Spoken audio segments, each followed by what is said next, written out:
So today we are going to be continuing on and talking about our 4 dimensions of the Jesus-shaped spirituality. We had last week the active dimension, which is the doing dimension that Donnell talked to us about. This week we're going to be looking at the contemplative dimension, which is the being dimension. And then next week the biblical or learning dimension, and then finally the communal or relating dimension. So we felt like the active dimension of Jesus is a really strong theme in the Bible, and to follow him is an active pursuit, and so we are invited to do that. But as well as being active, we can see in the scriptures that Jesus was also a contemplative. And to contemplate means to look thoughtfully and steadily. It's like to behold something. It's about being truly connected with the world inside and outside of us. That's your first fill in the blank, and there should be enough cheat sheets on the table for you there. So it's about being truly connected with the world that's inside and outside of us, and to see how interrelated they really are. So interrelated is your second one. And the end result, or the aim, is not actually experience. The aim is love. Love of God and love of neighbor. So we see that Jesus had an inner life that was marked by a deep awareness of God that connected him with the world around him. So it was a deep awareness that was marked by prayer. We see in the Gospel of Mark 1:35, it says, "Very early in the morning, while it was still dark, Jesus got up, left the house, and went off to a solitary place where he prayed." This is kind of too close, isn't it? Are you guys hearing that a lot? Sorry. I don't know what to do about that. Just don't move. Yeah, I just won't move. I'll try not to do that.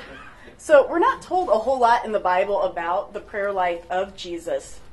We see that Jesus actually taught a lot less about prayer than you might have expected him to. But we do know that his disciples were really eager to learn about it. The Gospel of Luke tells us in chapter 11, it says, "One day Jesus was praying in a certain place. And when he finished, one of his disciples said to him, 'Lord, teach us to pray, just as John taught his disciples.'" So you see, Jesus didn't teach them how to pray until they actually asked him to do that. So prayer cannot be force-fed, it's appetite-driven. That's one of the fill-in-the-blanks. And actually, I think that's important enough that I want to say it again. Say, prayer cannot be force-fed, it's appetite-driven. So we can infer that when the disciples asked Jesus to teach them, they wanted whatever it was that he got when he prayed. And I think that something is best described as intimacy. And so prayer is really, it's generated by two things that are kind of like flip sides of the same coin. And the first is a sense of need for someone beyond us to pay attention to us. And the second is a craving for intimacy and a sense of connection with something that is beyond us. Jesus' favorite and distinctive manner of addressing God was Abba, which was an intimate form of father. It's like Papa or Daddy. That's actually the word that's still used in Arabic today. So intimacy with God as a personal being is the heart of prayer. Now, I think we've all had experiences that would fall somewhere on the mystical continuum, and we wouldn't necessarily call them mystical, but I would say that they are. And they kind of involve just kind of a fleeting glimpse of what it means to be connected, either with each other, with the world around us, or maybe with God also. So Carl Safina, who is, would you say he described himself as an agnostic scientist? Atheist scientist. He's a friend of this church. And he writes a book in which he describes this. I think you guys actually have it written. You can follow along with me. So he's out in the ocean. He's a marine biologist. And he's looking out and he says, "This place is alive.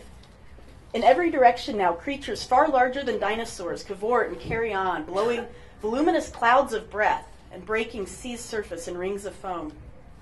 The scene is ages old, Pleistocene Park. Everything here is giant. The mammals are giant, the fishes giant. The scale of creatures enlarged to match the oceanic scale itself. The vast sea seems boundless and expansive. From our commanding view, the ocean stretches off like a tight azure drum around the rim of the world. And here, against the center of this drum, pounds the rhythm of the living. I feel utterly captivated, connected, and rhapsodic. I feel that somehow a sweepingly enlightening, profound realization awaits just beyond consciousness, like a forgotten dream sensed upon waking. if I can take this scene in for a few more moments, just long enough to let myself open fully and encompass it. And so you might have had a similar feeling like that, maybe when you've been in nature, where you're out there and you just feel like you're one with everything. And if you can just sort of let yourself be silent and still enough that there's something going on that you can't quite explain. Sometimes people feel this when they're, say, at a ballpark or at a concert. Like there's this feeling of unity that you can't quite get. And, you know, one of the places where I was thinking that I have felt this was actually at Obama's inauguration when he was speaking. And, you know, I don't care if somebody's a Republican or Democrat or who they voted for. To me, when he was speaking that day, there was this sense of, we're part of something much bigger. We finally elected a black president. And I remember just weeping and feeling this sort of unity with Americans, like, you know, something bigger than us is going on here. Some people feel it when they're singing to music or playing. Sean might be one of those people, or in a dream. I think sometimes like mother's intuition or dad's intuition can fall in that category. I often tell the story of one of my sisters. She used to get into a little bit more trouble when we were growing up. And there was one time where she got in a little bit of trouble with the law, and my mom describes how she and my dad were in the grocery store, and she said she was leaning down to the bottom shelf to pick up something, and she just dropped it and was like, something's wrong with Mindy. And sure enough, they were. So they just left the store and went, and it was like she just knew. And actually, an old friend of mine, an old youth leader of mine, actually just described this 2 days ago on Facebook. She was saying that her son, Aaron, had had a car accident. She said, that's weird. She goes, what time did it happen? He said, 6. And she said, I heard an audible mom as I was getting my groceries out of my car, and I stopped and started praying for you. Mm-hmm. And these are just like those little unexplainable mysteries that you're like, what does that mean? How does that happen? Why does it happen? And so in spite of how common I think these experiences actually are, we think of them as weird because they don't fit into our modern worldview. So do you guys have the picture of the worldview there in your books? Do you? Okay. Of the all that happens, believe it's possible. If you don't, I will draw it. Okay. So a worldview can be understood as the lenses through which we perceive reality, as experienced through our senses. So as we experience the world, our brains are constantly making sense of the vast quantities of data that are filtering through these lenses. So the first one would be everything that happens. And then what we believe is possible. Like we can only take in what we think is actually possible within the world. And from that, we often only take in what we experience personally. And then what we can actually analyze to make sense of it. And that becomes our view of reality. Now, a good example that I like to give of this is I lived in China for 3 years. And I was living out in the western part. And so it was a little bit more rural. You had a lot of people that came from a more peasant background, that many of them that had just moved into the city. And so I had just moved into an apartment, and I lived on the first floor, and I was waiting for some men to come and do some handiwork around the apartment. And so I left my door open because you had to buzz people in, and it was kind of a pain.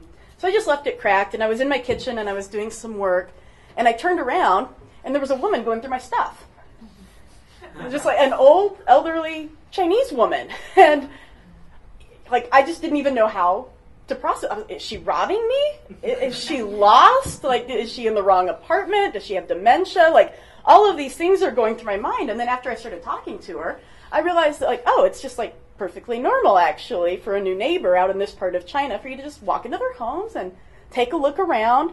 And then after being there for 3 years, I realized that this is extremely common. So several times while over there, people just walk in, walk out. And I think they were just kind of curious about me and what I had. But if you look at it here, like that happened to me. But as I was standing there in the kitchen, like to me, it didn't even occur to me that she might be there just because it was a normal, natural thing for her to be there. You know, I didn't even think that was possible. I was like, is she robbing me? What's actually going on here? But what I was experiencing and what I was analyzing, I couldn't even get through what the actual situation was. So you see, my view of reality wasn't actually matching what was going on there. You know, I think the most powerful of these worldview lenses are our expectations and assumptions. I did not expect her to be there, and I assumed that she wouldn't be there for a good reason. And these assumptions are learned from our surrounding culture. When our experiences are outside of our expectations, as they often are with spiritual, such as like mystical experiences of prayer, they can seem weird to us or they can seem uncomfortable. And I think we often ignore them entirely just because we don't know how to categorize them. And I think it can be especially challenging because of our modern worldview lenses, and so we filter out experiencing God as a personal being who loves us. There's some ancient practices that have been passed down through the church called spiritual disciplines, and these are time-tested ways for us to connect with God as a personal being, and it can foster a greater sense of intimacy. And many of these practices have to do with prayer. So when we talk about prayer, we often talk about it having two dimensions. Just ignore this up here right now, I'll come back to it. But first we talk about the breadth dimension. Is that right? Is that how you spell breadth? Yes. Okay, good. And then we talk about the depth. So with the breadth dimension, what this is like picture